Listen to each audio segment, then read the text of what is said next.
嗨，大家好，这里是你们爱吃零食的营养师大丽丽。今天呢，准备给大家一个保姆级别的间歇性断食指导，帮助大家从零开始到间歇性断食高手。这里呢，我就不再过度重复间歇性断食可以给我们的身体带来哪些益处，就简单的说两点我们女性朋友最关心的。一呢，是可以帮助我们抵抗衰老，因为它可以引起我们细胞的自食。二呢，它是可以间接的帮助我们减肥。那我也是间歇性断食的受益者，我自己减重22公斤呢，就是通过它达成的。但是我们的断食办法一定要正确，否则呢，就很容易导致半途而废。有的人呢，甚至是开始暴食。所以如何正确开始呢，就显得非常重要了。那么第一呢，首先我会选择1到2周作为我的适应期。那这个非常适合完全没有尝试过间歇性断食的新手。你可以给自己一个进食的窗口期，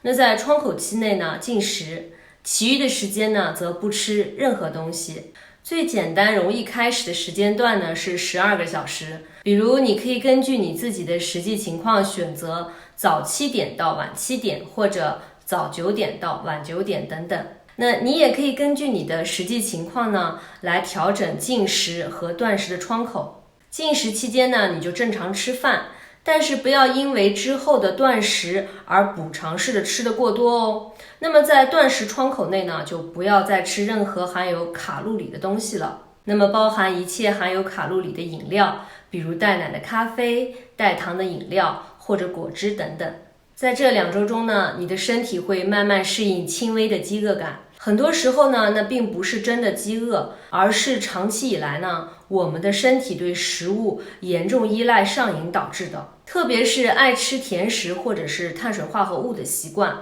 那么这样的话呢，会更容易激起我们对食物的渴望。这最初的2周中呢，你的血糖水平会开始趋向于稳定，那么胰岛素的敏感性呢也开始恢复，你的身体呢在往一个好的趋势发展。接下来的第3到第4周呢，我把它称为过渡期。那在过渡期的时候呢，你已经掌握了限制进食的节奏。那么接下来的一个部分呢，就是合理规划饮食时间。那我们需要做到的就是呢，睡前3个小时之内不要再进食任何东西，这样会帮助你把胃清空，以保证健康的睡眠和唤醒周期，也叫做昼夜节律。我经常告诉大家，良好的睡眠可以有效的帮助减肥。经常熬夜呢，或者睡眠缺乏，则会导致我们体内荷尔蒙紊乱，那么会增加我们饥饿激素的水平。那这样的话呢，就会让你比睡眠好的人呢，更加感觉到饥饿，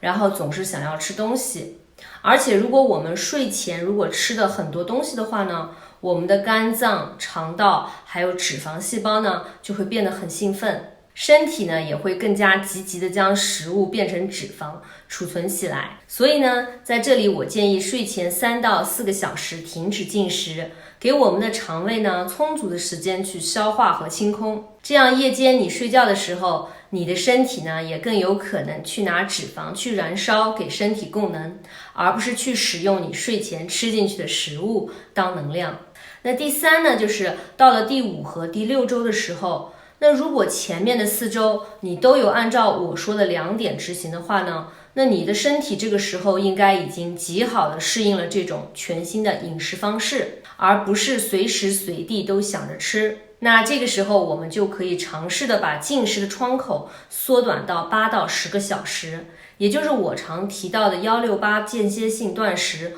或者有些还没有完全适应的同学呢，可以尝试10、14断食。也就是说呢，把进食窗口从12个小时缩短到8到10个小时，在8到10个小时内吃完你一天应该摄取的热量，剩下的16到14个小时则不吃东西，那喝一些没有热量的水、茶或者咖啡都可以。那咖啡的话呢，不建议太晚喝，否则会害怕影响到睡眠哦。那在这2周里呢，我们的任务就是掌握并逐渐适应这种更长时间的断食。从断食的第16个小时开始呢，我们的身体会启动细胞自食机制，那我们血酮的水平呢会开始升高，我们身体开始燃烧体内的脂肪。那如果在这个周期里，你没有每天过量的摄取食物的话呢，你会发现你的体重有明显的减轻，之前由肥胖造成的一系列的健康问题也会得到一些改善。如果你能够坚持下来，并且养成10-6-8或者10-14间歇性断食的习惯，那对你的身体健康会有很大的益处。很多研究呢也有证明说，即使是在不改变饮食结构的基础上，如果经常进行间歇性断食，可以降低我们心血管疾病、糖尿病，甚至是癌症的患病风险哦。那么第5和第6周过了之后呢，如果你已经完全的适应了168断食，并且有一点点开始出现减肥平台期了，那么我呢就建议你可以偶然的尝试进一步延长断食时间，也就是我们说的 one meal a day， 一日一餐，也就是在你吃完最后一顿饭后呢，开始24个小时的进食。其实从我们开始尝试间歇性断食算起，那么到大约第4周的时候，我们就不会像以前那样对食物有太强烈的欲望。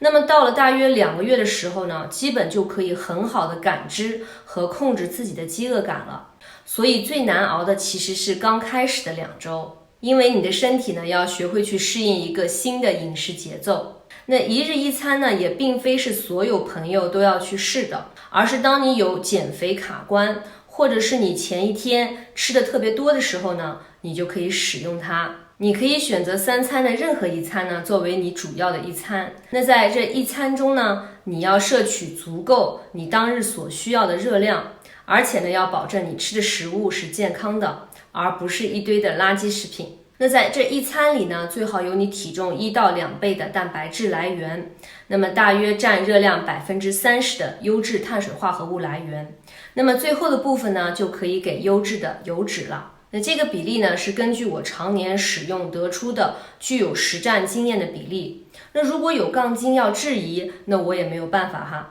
一日一餐需要特别注意的呢，就是要多喝水，然后多找一些事情做，让自己忙碌起来。那我是基本上每周呢会有一次24小时的断食，比如我跟家人出去吃一顿自助餐，我会选择健康的蔬菜，那么各式各样含有丰富蛋白质的和健康油脂的肉类，把肚子填饱。那之后的24个小时呢，我就不再吃东西了，这样一日一餐呢也会更加容易度过，同时也不会觉得太饿。所以呢，我的经验就是平日里时不时的168间歇性断食，然后每周一次的一日一餐，这样对你的新陈代谢也起到刺激作用，你会觉得减肥也更加轻松一些咯。那么好，今天关于如何从零开始间歇性断食的保姆级攻略呢，就到这里。如果大家有不清楚的地方呢，欢迎评论区留言。那如果你喜欢我的影片，欢迎你订阅、点赞、评论3连哦。会有更多的带有实战经验的减肥视频等待大家。那么好，我们下次再见咯。